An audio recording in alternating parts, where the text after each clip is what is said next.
For more than 2 decades, this singer's deep, powerful voice remained mostly unknown. While this artist's name is rarely mentioned in conversation, she was a gifted vocalist, lyricist, and producer. The centerpiece of today's video is all about Geraldine Hunt. Before we start, let's be sure to leave a like on the video, subscribe to the channel, and push the notification bell to be sure you won't miss on any more uploads. Now without further ado, let's cue that intro.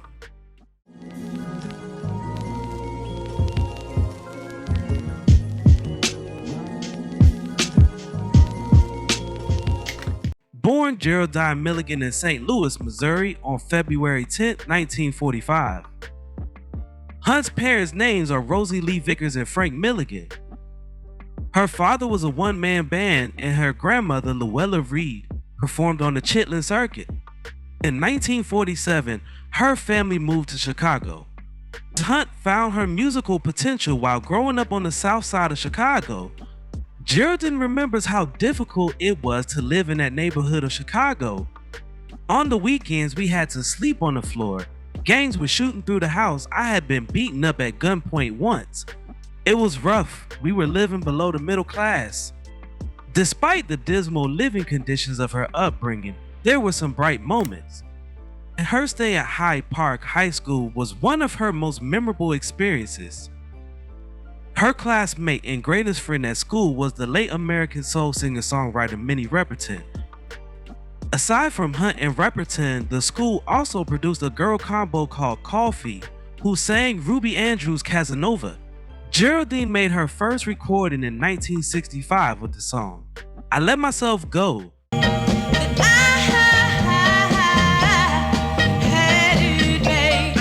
Her true name remained Geraldine Milligan, but music labels preferred shorter names for their performers at the time, so she was given the name Hunt.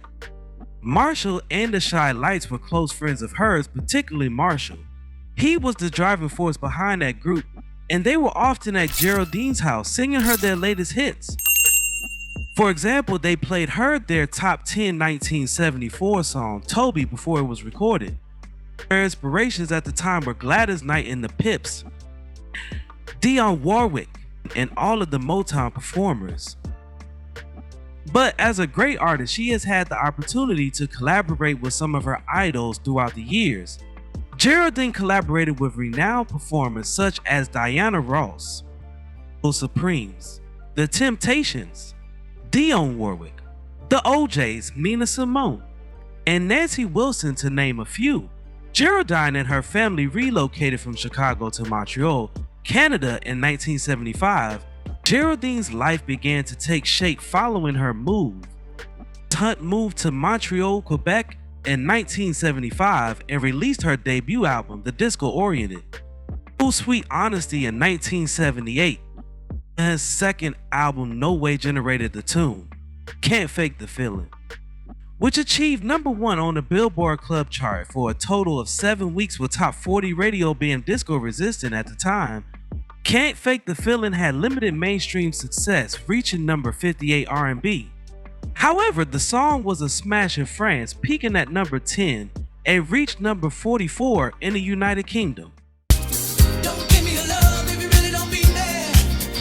If you're not feeling what She had faded from the minds of mainstream urban radio, and she no longer appeared on billings with groups like the Shy Lights and the O'Jays, save in Canada. Many assumed she had retired. Deep into production, she cut her son Freddie James' 1979 Warner Bros. Record, Get Up and Boogie. Everybody, get up and boogie. Her biggest production coup, however, came with Cherry, who achieved international success with Murphy's Law in 1982.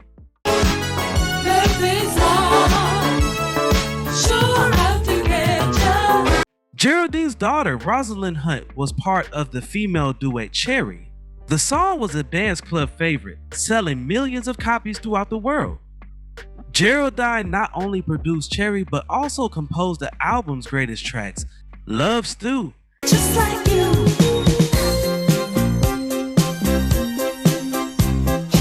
and Working Girl.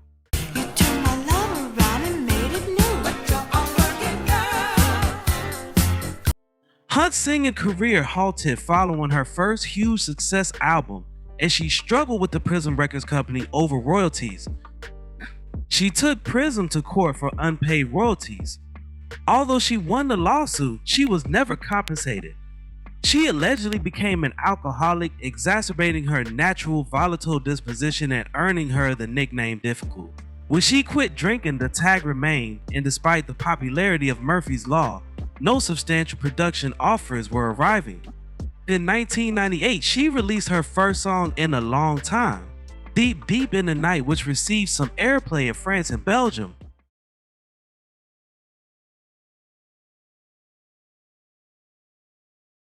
Hunt never really returned to her urban roots and remains unknown to casual music lovers.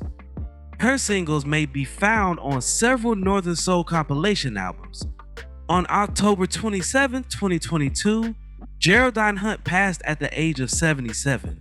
Now, before we go, I have a question for you all. What is your favorite song from Geraldine Hunt?